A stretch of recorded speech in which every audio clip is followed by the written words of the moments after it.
کسی نے نامولود بچے کے بائیں کان میں آذان اور دائیں کان میں اقامت کہہ دی تو اس کا کیا حکم ہے؟ اگر کسی نے دونوں کانوں میں ہی آذان کہہ دی تو اس کا کیا حکم ہے؟ برائے کرم جواب ارشاد فرمائیے۔ دیکھیں، حضرت سیدنا امام حسن اور امام حسین رضی اللہ تعالی عنہما، ان کے کان میں نبی پاک صلی اللہ تعالی علیہ وآلہ وسلم نے اذان دی۔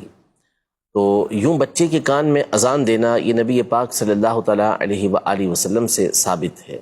اور نبی پاک صلی اللہ تعالی علیہ وآلہ وسلم کا یہ معمول تھا جو حضرت سیدہ عائشہ رضی اللہ تعالی عنہ فرماتی ہیں، صحیح بخاری شریف کے اندر موجود ہے کہ حضور کریم صلی اللہ تعالی علیہ وآلہ وسلم ہر شان والے کام کو سیدھی جانب سے شروع کرنا پسند کرتے تھے، اور یقیناً اذان ایک شان والا کام ہے۔ تو یوں نبی پاک صلی اللہ علیہ وسلم نے اذان کی جو ابتدا فرمائی آپ کے طریقے کے مطابق وہ سیدھے کان سے ہوئی، تو لہذا جو سیدھے کان میں اذان دینا ہے یہی نبی پاک صلی اللہ علیہ وسلم کا طریقہ کار ہے، اور اسی لیے فقہائے کرام نے یہ لکھا کہ سیدھے کان کے اندر اذان دی جائے اور الٹے کان کے اندر اقامت کی جائے۔ اب اگر کسی نے الٹے کان میں اذان دے دی تو اللہ کی رحمت سے امید تو رکھی جا سکتی ہے کہ جو اذان کے برکات ہیں وہ اسے حاصل ہوں گی، کیونکہ اصل مقصد بچے کے کان تک اذان کو پہنچانا ہوتا ہے۔ تو اب جیسے بعض لوگ بالکل بچے کو منہ کے قریب کر کے پھر اذان دیتے ہیں، تو ایسی کوئی ضرورت نہیں ہے۔ اچھا، ظاہر ہے کہ اب وہ بچہ ہے، اگر آپ کی آواز تیز ہو گئی تو اس کے تو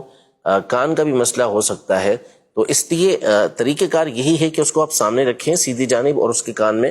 اذان دیں۔ اب اگر کسی نے دے دی ہے الٹے کان میں اذان اور سیدھے کان میں اقامت، تو اس کا کوئی اعادہ تو ہے نہیں، اس کو دوبارہ لوٹایا جائے۔ اللہ کی رحمت سے امید ہے کہ اذان و اقامت کی برکتیں اس بچے کو حاصل ہوں گی۔ ایک ہی صرف اذان دیں، صرف ایک ہی مرتبہ، تو بھی کوئی مسئلہ نہیں ہے، تو بھی برکات حاصل ہو جائیں گی، لیکن ایک مسلمانوں میں طریقہ چلا آ رہا ہے اذان اور فقہائے کرام نے لکھا بھی ہے، تو ظاہر ہے کہ اس میں کوئی خرابی بھی نہیں ہے، اللہ کا نام ہی اس کے کان کے اندر جا رہا ہے، تو جو طریقہ کار ہے اس کو فالو کرنا چاہیے، اسی کے اوپر چلنا چاہیے، اس کا فائدہ بچے کو حاصل ہوگا۔ اچھا، کہ اذان دی ہی نہیں ہے تو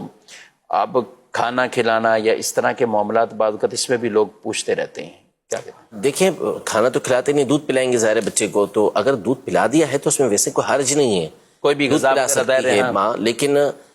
بہتر یہی ہے کہ جیسے ہی اس کی پیدائش ہو تو جو علائش وغیرہ جو اس کے اوپر رطوبتیں وغیرہ لگی ہوئی ہیں اس سے اس کو واش کر لیا گیا، اسے دھو لیا گیا،